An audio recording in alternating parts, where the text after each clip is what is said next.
आपल्याला खूप लोक सांगतात की कोणती गोष्ट करण्यापूर्वी थोडासा संयम ठेवा किंवा योग्य वेळेची वाट पाहून मग ते काम करा. पण ह्या ज्या गोष्टी आहेत म्हणजे संयम ठेवणे किंवा योग्य वेळेची वाट पाहणं ह्या चांगल्याच आहेत, ह्याच्यामध्ये काही डाऊट नाही आहे. पण कधीकधी काय आहे, कधीकधी काही गोष्टीमध्ये आपल्याला योग्य वेळेची वाट पाहत बसणं किंवा संयम बाळगणे हे पण कधीकधी धोकादायक ठरू शकतं किंवा आपलं त्याच्यातून नुकसान होऊ शकतं. उदाहरणार्थ जेव्हा एक महाराष्ट्रामध्ये जेव्हा शाहिस्तेखान आला होता पुण्यामध्ये, त्यानं तळ ठोकला होता.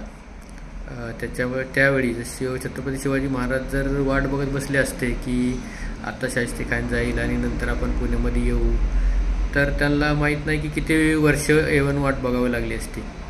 पण महाराजांनी क्विकमध्ये डिसिजन घेऊन त्यांनी लगेच शाहिस्तेखानावरती छापा टाकला लाल महालात. हे तर सगळ्यांना माहिती आहे. पण सांगायचा उद्देश असा की आपण कुठं संयम बाळगला पाहिजे आणि कुठं आपली ॲक्शन क्विकमध्ये घेतली पाहिजे हे पण आपल्याला समजलं पाहिजे. जर महाराज वाट बघत बसले असते की शाहिस्तेखान आता जाईल आणि नंतर आपण पुण्यामध्ये येऊ, तर कदाचित खूप वर्षे लोटली गेली असती. पण महाराजांनी लगेच डिसिजन घेऊन शाहिस्तेखानावरती छापा मारून त्याला इथून पळवून लावलं.